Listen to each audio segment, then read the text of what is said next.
দরজাটা বন্ধ করে বসুন, ভলিউমটা একদম কমিয়ে নিন, কারণ আজকের গল্পটা একান্তই আপনার জন্য, যা হয়তো আপনার জীবনের লুকানো কোনো অধ্যায়কে ছুঁয়ে যাবে। এমন কিছু কথা যা সমাজের চোখে হয়তো ভুল, কিন্তু মনের গহীনে তার অস্তিত্ব অস্বীকার করা কঠিন। আমার নাম মৌসুমী। আমার বাড়ি বর্ধমানের এক ছোট্ট গ্রামে। আমার এই গ্রামের নাম শুনে হয়তো অনেকেই চিনবেন না, কিন্তু এখানে যে আবেগ আর বাস্তবতার খেলা চলে তা হয়তো সব জায়গার মানুষের জীবনের সঙ্গেই মিলে যায়। আজকের গল্পটা আমার নিজেরই জীবনের এক টুকরো, যা বছরের পর বছর ধরে আমি মনের গহীনেই লুকিয়ে রেখেছি। আজ যখন ক্যামেরার সামনে বসেছি, তখন মনে হচ্ছে যেন এক বুক ভার হালকা হয়ে যাবে সবটা বলার পর। আপনারা শুনলে হয়তো আমাকে বিচার করবেন, ঘৃণা করবেন, আবার হয়তো কেউ কেউ বুঝবেন আমার ভেতরের টানাপোড়েনটা। আশা করি আপনারা আমার চ্যানেলটি সাবস্ক্রাইব করে নেবেন, কারণ এমন আরও অনেক না বলা কথা হয়তো একদিন আমি আপনাদের সামনে নিয়ে আসব। আজ আমি একটা হালকা সবুজ শাড়ি পরেছি, যেটা আমার শরীরের গড়নটাকে সুন্দরভাবে তুলে ধরেছে। আঁচলটা কোমর থেকে নেমে বুকের ভাঁজে আলতোভাবে মিশেছে। আর যখন কথা বলছি, তখন মনে হচ্ছে যেন সেই ভাঁজেই লুকানো আছে কত অজানা কথা, কত গোপন দীর্ঘশ্বাস। আমার কোমরটা সবসময়ই একটু সরু, আর শাড়িতে সেটা আরও স্পষ্ট হয়ে ওঠে। গায়ের রং শ্যামলা হলেও একটা অদ্ভুত উজ্জ্বলতা আছে, যা অনেক সময় অচেনা পুরুষদের দৃষ্টি আকর্ষণ করে। চুলগুলো আজ খোলা, পেট ছাপিয়ে কোমরের কাছে এসে থেমেছে। যখন কোনো কথা ভাবতে গিয়ে একটু নুয়ে পড়ি, তখন চুলগুলো সামনের দিকে চলে আসে, যেন আমার মনের কথাগুলো আড়াল করে রাখতে চায়। আমার স্বামীর নাম সমরেশ। ও কর্মসূত্রে শহরের বাইরে থাকে। প্রায় মাসের 25 দিনই ওকে অফিসের কাজে বাইরে থাকতে হয়। আমাদের বিয়ে হয়েছে প্রায় 8 বছর হলো, কিন্তু সন্তানের মুখ এখনও দেখতে পাইনি। গ্রামের দিকে এমন পরিস্থিতিতে নানা কথা হয়, কিন্তু সমরেশ আর আমু এসব নিয়ে মাথা ঘামাই না। আমাদের ভালোবাসাটা গভীর, শুধু একটু দূরত্বটাই মাঝে মাঝে মনটাকে বড্ড বেশি একা করে দেয়। আমার স্বামীর ছোট ভাই, আমার দেবর পল্টু, ও আমাদের বাড়িতেই থাকে। তখন কলেজে পড়ত। আমি যখন নতুন বউ হয়ে এই বাড়িতে এসেছিলাম, পল্টু তখনও বাচ্চা ছেলে। ওর সাথে আমার সম্পর্কটা অনেকটা বড় বোনের মতোই ছিল। সারাদিন দুষ্টুমি করত, আমার আঁচল ধরে ঘুরত, আর পড়াশোনার ফাঁকে ফাঁকে আমার সাথে গল্প করতে আসত। সমরেশ যখন বাইরে চলে যেত, পল্টুই ছিল আমার একমাত্র সঙ্গী। বাড়ির আর 5টা কাজের মানুষের মতোই পল্টুও ছিল আমার জীবনের একটা অংশ। কিন্তু কখন যে সেই সম্পর্কটা এক অন্য মোড় নিতে শুরু করলো, তা আমি নিজেও বুঝতে পারিনি। পল্টু যখন একটু বড় হলো, তার আচার আচরণে একটা পরিবর্তন এলো। সে আজের মতো আর বাচ্চা ছিল না। তার চোখে আমি একটা অদ্ভুত চাউনি লক্ষ্য করতে শুরু করলাম, যা আমার অস্বস্তি বাড়াচ্ছিল। সে এখন আর আমার আঁচল ধরে ঘুরত না, বরং দূর থেকে লক্ষ্য করত। আমি যখন রান্নাঘরে কাজ করতাম, তখন সে পাশ দিয়ে যাওয়ার সময় একটু বসি সময় দাঁড়াতো। কখনো কখনো এমনভাবে কথা বলতো যেন সে আমার শরীরের প্রতিটি ভাঁজ দেখে ফেলেছে। একটা চাপা উত্তেজনা আমি ওর চোখে মুখে দেখতে পেতাম, যা আমাকে ভীষণ বিব্রত করত। এক রাতে আমার শরীরটা খারাপ ছিল, জ্বর জ্বর লাগছিল। সমরেশ তখনও বাইরে।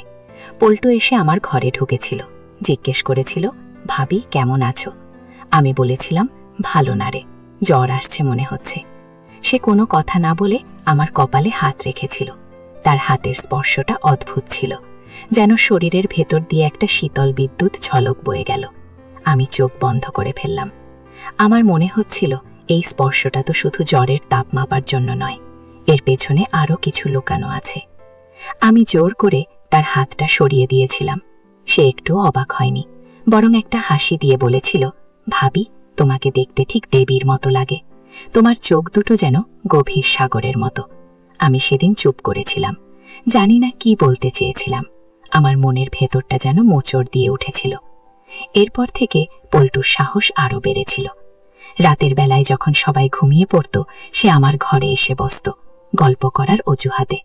শুরুতে এটা সাধারণ লাগলেও ধীরে ধীরে তার কথার ভঙ্গি আর চোখের ভাষা পাল্টে যেতে লাগলো। সে আমার একাকিত্বের সুযোগ নিত, আমার মনের দুর্বলতাগুলোকে যেন নিজের অস্ত্র বানাত। সে আমাকে বলতো, ভাবি তুমি একা থাকো, তোমার কেমন লাগে? আমি বলতাম, খারাপ লাগে মাঝে মাঝে। সে তখন আমার হাত ধরে বলতো, আমি তো আছি তোমার পাশে, আমি তোমাকে এক মুহূর্তের জন্য একা বোধ করতে দেব না। তার হাতের উষ্ণতা আমার শরীরের প্রতিটি কোষে যেন ছড়িয়ে পড়ত। আমি নিজেকে বারবার বোঝাতাম সে আমার দেবর, আমার স্বামীর ছোট ভাই। কিন্তু মনের মধ্যে একটা চাপা উত্তেজনা আর অপরাধ বোধের খেলা শুরু হয়ে গিয়েছিল। এক রাতে আমাদের ঘরের সব আলো নিভে গিয়েছিল, হঠাৎ করেই লোডশেডিং। পল্টু তখন আমার পাশেই বসেছিল। নিকষ অন্ধকারে আমি ওর নিঃশ্বাস নিতে পারছিলাম, ওর শরীরের গন্ধ পাচ্ছিলাম। সে আমার আরো কাছে সরে এসে হুইসপার, ভাবি, আজ রাতটা যেন অনেক কথা বলতে চাইছে, তাই না? আমি কিছু বলতে পারিনি। আমার গলা শুকিয়ে গিয়েছিল। ওর হাতটা আমার হাতের উপর দিয়ে পিঠের দিকে চলে যাচ্ছিল, আর আমি যেন পাথর হয়ে বসেছিলাম। আমার শরীরের প্রতিটি শিরায় রক্ত ছলকে উঠছিল। আমার মনে হয়েছিল আমি আর নিজেকে নিয়ন্ত্রণ করতে পারছি না। সমাজের সব নিয়ম, সব নীতি যেন সেদিন অর্থহীন মনে হচ্ছিল। পল্টুর চোখে আমি যে আকর্ষণ দেখতাম তা সেদিন তার স্পর্শে আরও স্পষ্ট হয়ে উঠেছিল। সেই মুহূর্তে আমি চাইলেই তাকে ঠেলে সরিয়ে দিতে পারতাম, কিন্তু আমার শরীর যেন আমার কথা শুনছিল না। একটা অদ্ভুত ঘোর, একটা তীব্র আকাঙ্ক্ষা আমাকে আচ্ছন্ন করে রেখেছিল। শেষ পর্যন্ত আমি একটা দীর্ঘশ্বাস ফেলে তার হাতটা সরিয়ে দিয়েছিলাম, কিন্তু সে চলে যায়নি। সে আমার দিকে গভীর চোখে তাকিয়েছিল আর বলেছিল, আমার জন্য কি তোমার একটুও ভালোবাসা নেই ভাবি? আমি কোনো উত্তর দিইনি। এই ঘটনাটা আমাকে নতুন করে ভাবতে বাধ্য করেছিল, আমাদের এই গোপন সম্পর্কটা আসলে কোথায় গিয়ে ঠেকতে পারে। এইসব গোপন অভিসারের পর থেকে আমার মনটা অপরাধ বোধে ভরে যেত।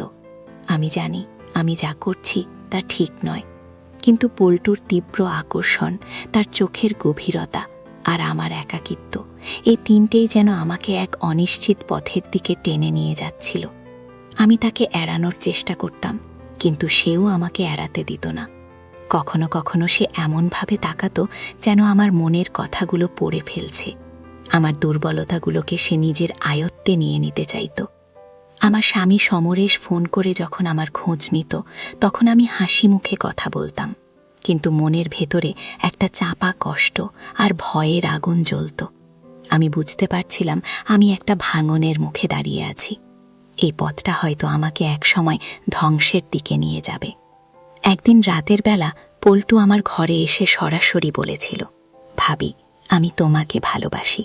আমি জানি এটা ভুল, কিন্তু আমি নিজেকে আটকাতে পারি না। আমার পায়ের তলা থেকে যেন মাটি সরে গিয়েছিল। আমি তাকে কিছু বলতে পারিনি। সে আমার দিকে আরও এগিয়ে এসে বলেছিল, তুমি কি আমাকে একটুও ভালোবাসো না?